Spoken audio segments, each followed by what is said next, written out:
Alikho elishona lingenazo ezalo yamkela ke nazi ezihamba phambili namuhla. Lugxeki uhlelo lwezindlu zasempangeni.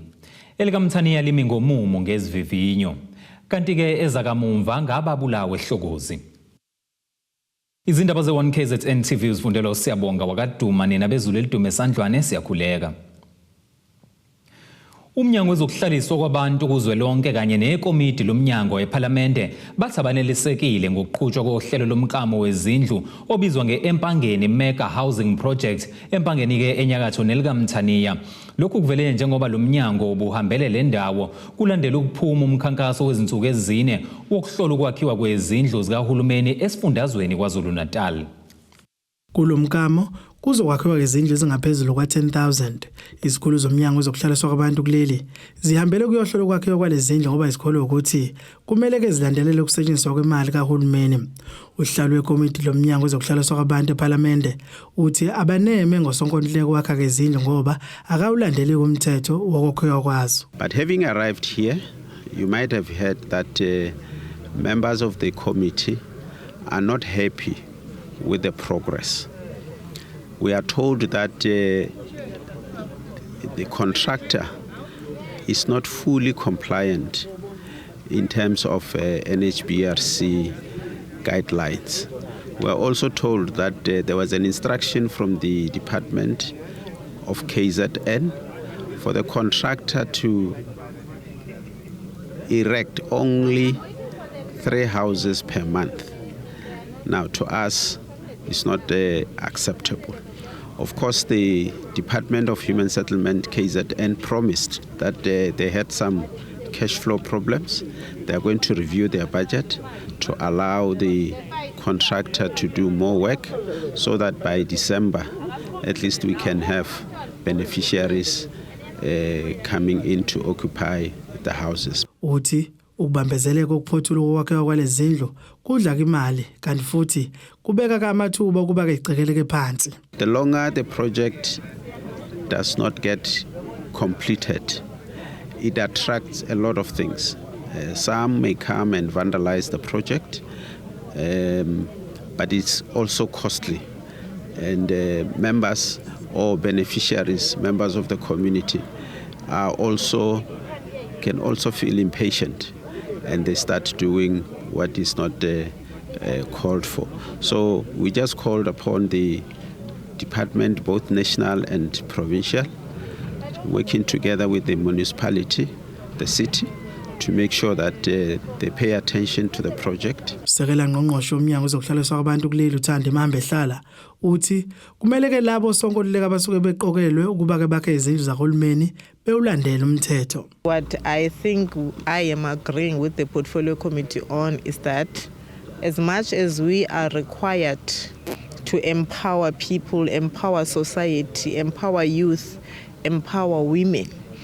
Now in that quest, part of empowerment is to encourage contractors to comply, because compliance is the most important aspect of empowering people. Khona manjalo umeya kamasipala uMhlathuze uXolani Ngwezi uthi bona njengomasipala bawuphothulile umsebenzi wabo kulomkamo okwakhiwa kwezindlu kodwa ke bayahambisana nokuthi kumele kwakhiwe kwezindlu ezisesimeni ke sokuhlala kabantu. I-understanding yami ukuthi njengoba kwakhiwa ama payments ngeke enziwe kungacomplyiwe nemigomo nemibandela ethile. Ufuna ukuthi igcine imitho yonke kahle iziphelele. Therefore nathi njengomkhandlu siya subscribe ekuthenini uma kungakhona ama bodies noma kumbe inhlaka eziphathelene nendlela zokwakha okungenza ukuthi umsebenzi awuyona equality. Siyahambisana ukuthi fanele kwakhiwe izindlu phela eziquality. Izindabeni ze-1KZNTV kubi uNkosenhle Mthembu empangeni. Abalelwa kwizigidi ezingama-30 amaphepha azogaywa esifundazweni KwaZulu-Natal ezivivinyo zikamatikuletsheni kulonyaka. Lokhu kuvele esithangamini nabezindaba namhlanje nalapho kungqongqoshe wawo lomnyango Sipho Hlomuka eveza ukuthi bami ngomumo futhi ke ezokuphepha zizoqiniswa uqinisekisa ukuthi kawekho amaphepha aputshukayo nokungaholela ekukopeleni. Babalelwa 172,433 abafundi bakaMantingletsheni abafunda ngokugcwele babe ngu-18,090 abafunda ngasese abazobhala izivivinyo zabo zokuphela konyaka esifundazweni iKwaZulu-Natal. Lokhu kuvele esithangameni nabezindaba namuhla. Nama investigator as our 6,343 and amaphepha ethu azodistributwa endaweni ehlukahlukene. Sinama point out 13 azokwazi ama nodal points azokwazi distribute khona kodwa kuma centers ahlukahlukene awu 103 and siyafisa ukusho ukuthi wa ready ukuthi siprinte ama question papers. Sizoprint ama question paper 120 kodwa uma esewonke azoba u30 million print kushuthi ngenxa yenumber yabantwana abakhona so wonke ama subject. Lesifundazwe sinesibalo esiphezulu kuzolonke sabafundi abazobhala. Izinhlaka zezokuphepha zizoqiniswa njengoba amasosha, amaphoyisa kanye nenkampani yonogada ezimele bezoqaphangela ukhozi ukusatshalaliswa kwamaphepha.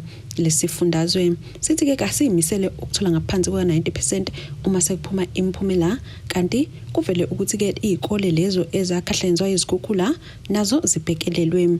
Uhlomuka uthi ke lukhona uguquko kulezo izikole ebezithola ngaphansi kuka-50%. Sinama 32 marking centers akhona. Sinama markers awu 7,614. KwaZulu-Natal sibe nama senior markers awu 1,517. Sibe nama deputy chief markers awu 300. Sibe nama chief markers awu 67. Then sibe nama internal moderators awu 87. Then 32 center managers and 64 deputy center managers. Bayasiza ke ukuthi omunye umonitor omunye kwenza ukuthi kungabi bekhama photha uma khonto etholakalayo isheshe kwazi ukureporteka ikwazi ukuthi solve. Zingu-114 izikhungo zokubhalela ezihlonjwe njengalezo ezibonakala zinobungozi esifundazweni. Bazama hotspot noma lapho sibona khona ukuthi kungenzeka kube khona ingozi masibhala ama exams sikuhlukanise sathi khona i-high risk, sathi khona i-medium risk, sasithi khona i-low risk. According to ama high risk lapho sibona khona ukuthi kunengozi, it's only 114 centers.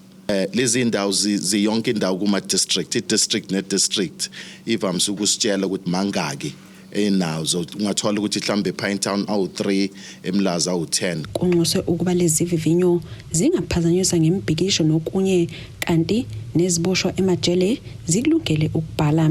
Ezindabeni ze-1KZNTV kubikuntomkhona Mvubu ngiseThekwini. Ikomiti elibhekelele ukusebenza komnyango wezokubusa ngokubambisana nezindaba zomdabu kuzwelonke lihambele isifundazwe iKwaZulu-Natal ukuzohlola izimo zomasipala.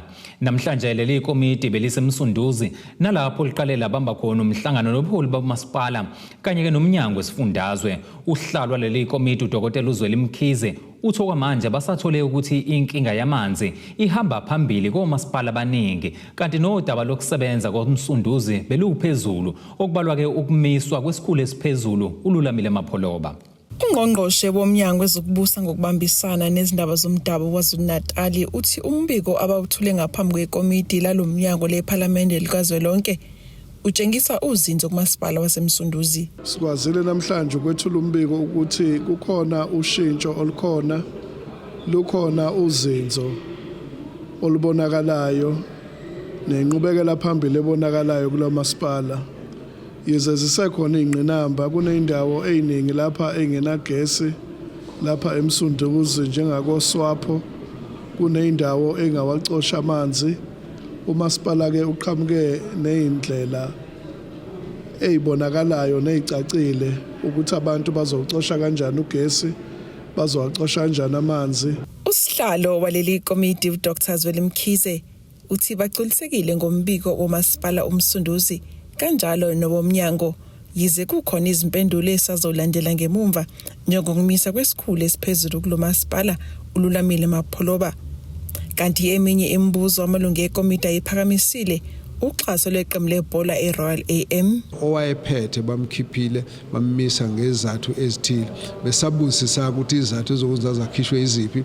Umeya ke ngoba udaba olusahambisa uhlelo lokushushisana ngaphakathi uthe uzosenzela umbiko ke bese sithola kahle ukuthi kwakwenzeke njani ngoba wesanda ukufika nje naye lo mphathi wedolopho okhishiwe. Ngaphandle kwaloko sesibuzisisa ukuthi umkhandlu njengoba bethi bayubona ukuthi uza kahle basho ngani base bethi ke indlela yokuqoqa imali ukuthi babe nemali yokuzisebenzela njengomkhandlu babona isiya ngokuba ngcono indlela eqoqeka ngayo okuwukuthi ke ngolomnyaka odlule yayo 68% yanyuka ku 73% kodwa babona ukuthi bazogcina befikile esigabeni esingaphezulu kwa 90% esibekiwe ukuthi imkhandlu ayithi mayizitholela imali ikwazi ukusebenza ukuze ikwazi ukukhipha idingiso kubantu. UMkhize uthi inkinga yamanzi nogesi bayizwile eThekwini kanjalo nasemsunduzi. Inkinga abayivumayo ukuthi inkinga inkulu eyamanzi. Amanzi ayinkinga endaweni eningi besilapha nje sikhuluma ngabantu abasendaweni zakovula indlela ukusukela ku ward 1 kuya ku ward 9 kuya ku ward 40 lawo ma ward lawa angaphezulu endaweni ezisemakhaya ayahlupheka kakhulu. O ward 14 nami lapho ngihlala khona inkinga nje yamanzi inkulu nalapha edolobheni mawuya ku North Day nakhona bebekhala ngamanzi kuya koZinketheni kuya ko Copsville bekhala ngeenkinga zamanzi. Zonke lezo nkinga lezo sitheke sifuna ukuba basibekele uhlelo lokuthi bazolungisa kanjani. Basibayasho ukuthi khona la bethumela khona amawaterkan ukhona la amanzi ezogcina elungiseke khona ngoba uyalungiswa umthamo wamanzi ukuthi wenyuke ukwazi ukunakelela lezi ndawo kodwa kusazothatha inyanga lo. Ezindabeni ze1KZNTV ku-Ayanda Dube ngisemgungundlovu. Ake sihlabene nali ikhefu sihlangabeze futhi nezinye masibuya.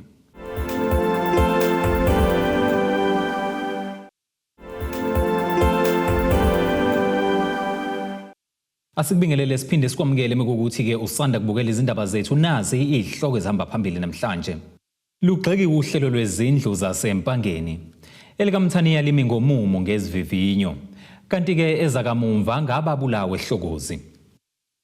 Okhulumela amaphoyisa esifundazweni eKwaZulu-Natal uKenel Robert Nechunda uthi kufunwa umsolwa osagcwele amathafa kuyicala lokubulawa komndeni wakwaKhambule ehlokoze high flat esigodini saseChibini ogwini oseningizimu nesifundazwe. Kuthiwa amaphoyisa abelandela umkhondo abasolwa ngokubulala amalunga ayisikhombisa omndeni owodwa wakwaKhambule mhla ziyi-11 kuMandulo kulonyaka. Kulesigameko kulimale abasolwa ababili nowesifazane oyedwa abebehamba naye. Luyaqhubeka uphenyo lokuthungatha umsolo oyedwa osagcwele amathafa obaleke ngesikhathi amaphoyisa idubulana nabasolwa ababili abasolwa ngokuqotha imbokodo nesisekelo emndenini wakwaKhambule ehlokozi esigodini saseChibini mhla ziyi-11 ngenyanga edlule. Laba kuthiwa basolwa ngokubulala amalunga lomndeni okubalwa nezingane ezincane ezintathu. Kuthiwa amaphoyisa abelandela umkhondo walabasolwa ngesikhathi bezama ukumisa imoto abahamba ngayo bese Sunface. Abasolwa badubula bebhekise kumaphoyisa namaphoyisa abesededela izulu lizandla ebhekise kubasolwa. Ukhulumela amaphoyisa esifundazwe uyachaza. 2 suspects who were wanted in connection with the killing of 7 family members, including 3 children, at Hlokos in High Flats on the night of 11 September this year, were shot and fatally wounded during a shootout with police on St. Faith's Road in High Flats on Tuesday afternoon. Police were following up on intelligence when they spotted a vehicle fitting the description of the one that suspects were said to be traveling in. Police signaled for the driver of the vehicle to stop, but instead of obeying lawful orders, the suspects fired shots at police officers, and the police were left with no other option but to return fire in self-defense. During the shootout, 2 suspects were shot and fatally wounded. Iqhuba uthi amaphoyisa aphinda athola ukuthi kule moto ebihamba basolwa bekunomuntu wesifazane naye othola amachaphazelo walimala. After the shootout, it was also discovered that there was a woman inside the suspect's vehicle who also sustained fatal gunshot wounds. A rifle and a police-issued pistol were found in the possession of the suspect. The operation is continuing in search of another suspect who now escaped arrest on foot. Kulesigameko kuphinde kwatholakala nesibhamu esithathiwe sayohlolwa amaphoyisa.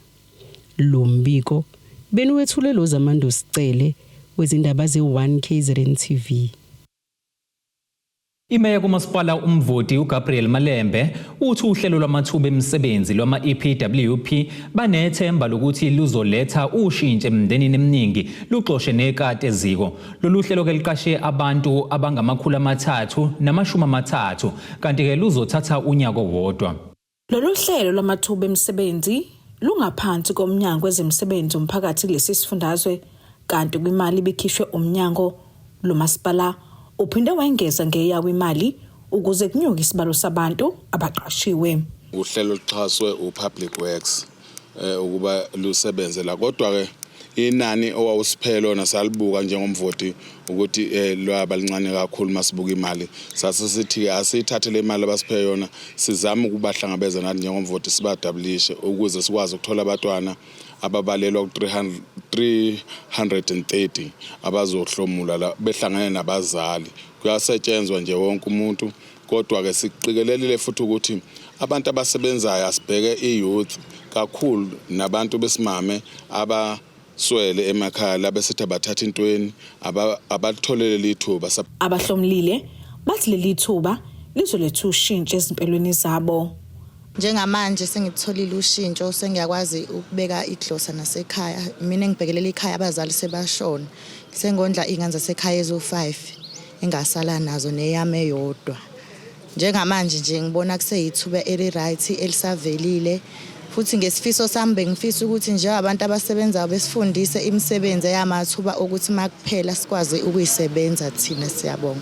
Ngonyaka lo kade ngifunda isikole ngithemba ngiqeda ngaphasa ngangathola isikole ngafunda kusona ase ngikhetha ukuthi ngizelana ngoba ngibona ukuyithuba ngcono ukuthi ngikwazi ukuthi ngiimprove empilweni yami njengoba ngasithola isikole.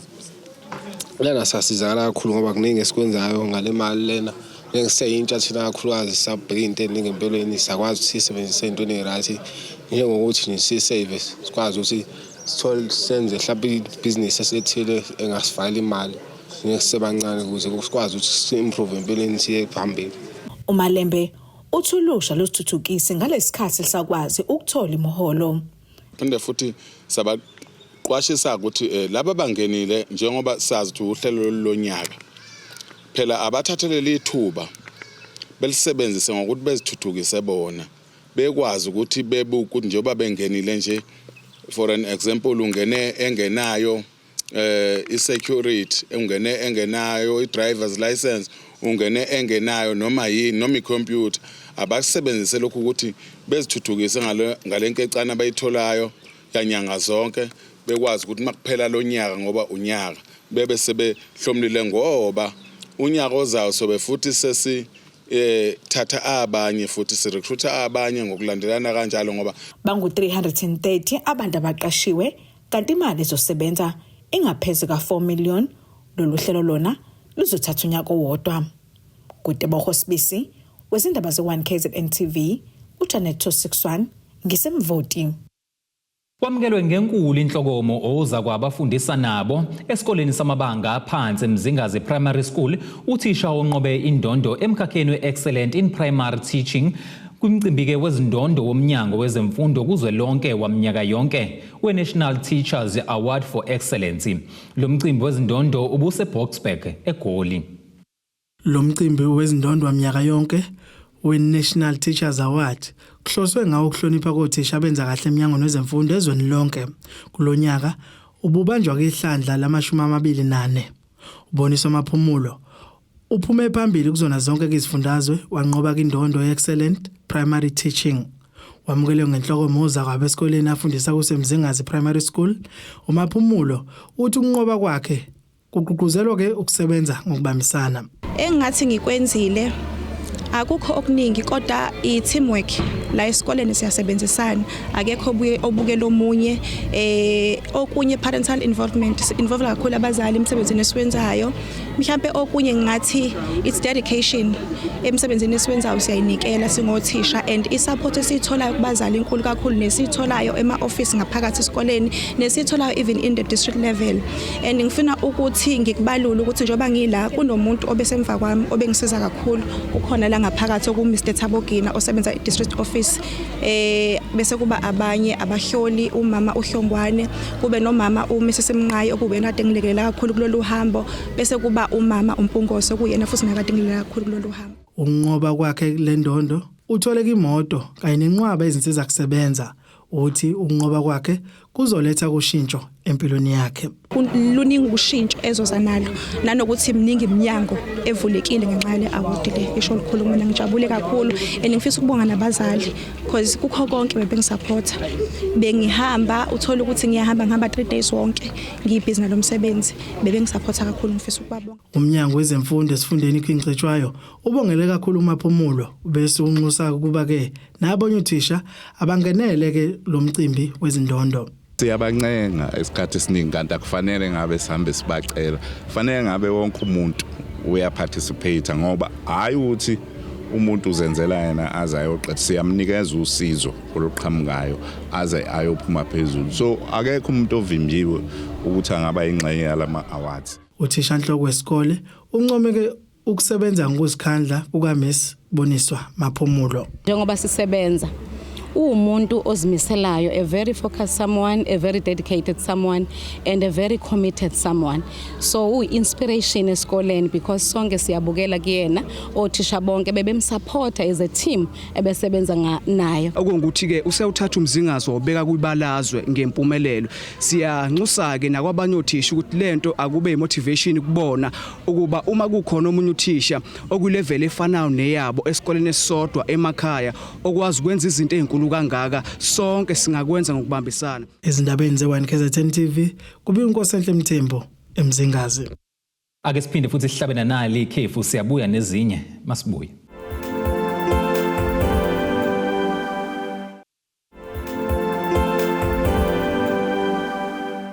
Asibingelele siphinde sikwamukele ukuthi usanda kubukela izindaba zethu nazi ihloko ezihamba phambili namhlanje. Lugxeki uhlelo lwezindlu zasempangeni. Elikamthaniya limi ngomumo ngezivivinyo. Kanti ke ezakamumva ngababulawe ehlokozi. Kuleli qophelo ake sikubhekele engosini yezomnotho.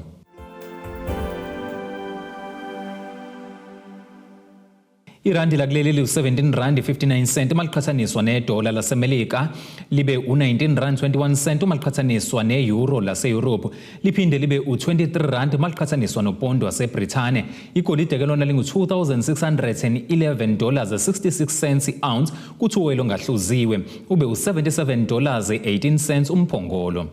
Ake sikubhekele ngosini yezemidlalo. Amaqembu ebhola likanobhutshuzwayo esifundazweni KwaZulu-Natal agijima kwi-Betway Premiership asazimisela ukwenza kahle kumqhudelwano we-Curling Knockout Cup ozobudlala kwesibili kulonyaka. Kuzokhumbuleka ukuthi iqembu elivela kulesifundazwe lagcina ukunqoba indebe ngonyaka ka-2019 ngekathi Golden Arrows ibhaxabula kabuhlungu i-Ajax Cape Town ngayisithupha eqandeni kwamanqamu. Amaqembu ebhola asesifundazweni KwaZulu-Natal agijima esigabeni se-Betway Premiership azimisele ngokwenza kahle kumqhudelwano we-Curling Knockout Cup nodlalwa amaqembu ayi-16. Iqembu AmaZulu FC lizobhekana neStellenbosch FC ekhaya, kuthi Richards Bay FC yona izovakashelwa iSekhukhune United, kanti iRoyal AM izovakashela iCape Town City, kanti yona iGolden Arrows izovakashela iMamelodi Sundowns.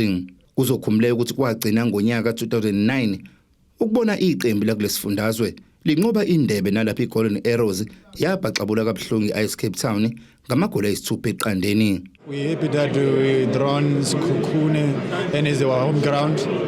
We have to capitalize on that because of last season we went to semi-final, so we have to just step on what we did last season and go reach the final and win it.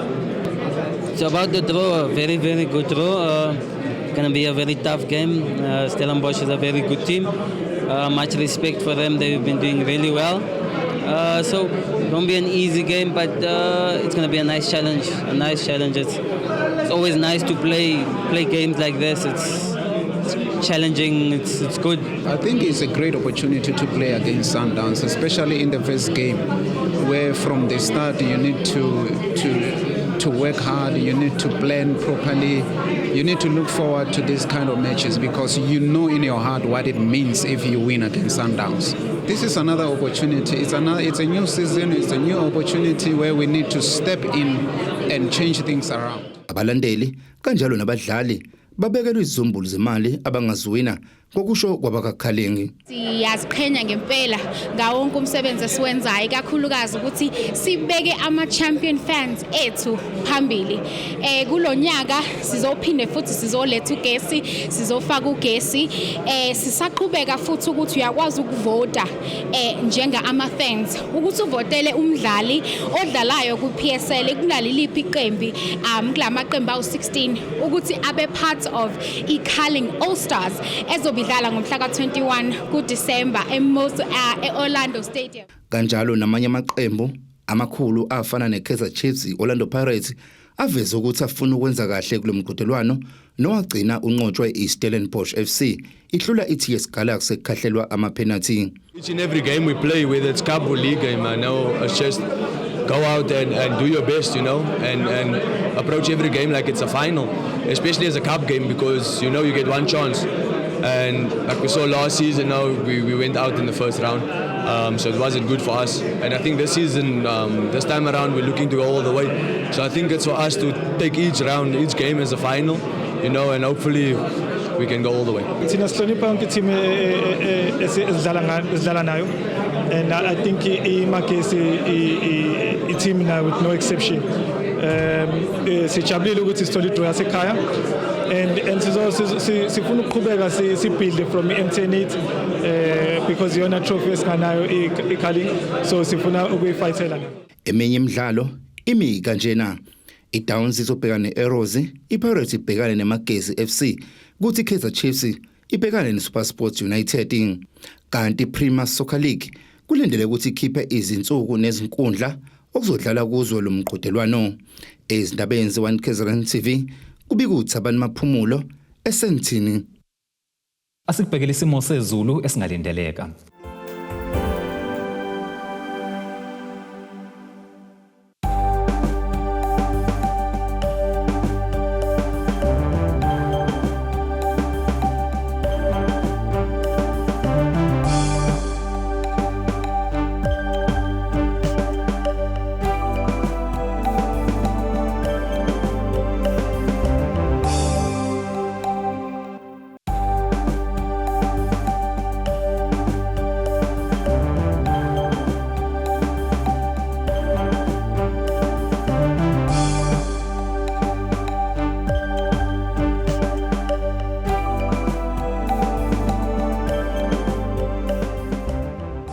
Zulumnyama indlela zimhlophe siyaziguqisa bese kuphathele zona namhlanje awuhlangabeze futhi kusasa ngesikhathi esifanayo. Abethuli bethu bezindaba baxhaswe ithulis Bayview Bridal. Ungabashayela kulezi zinombolo ezivelile.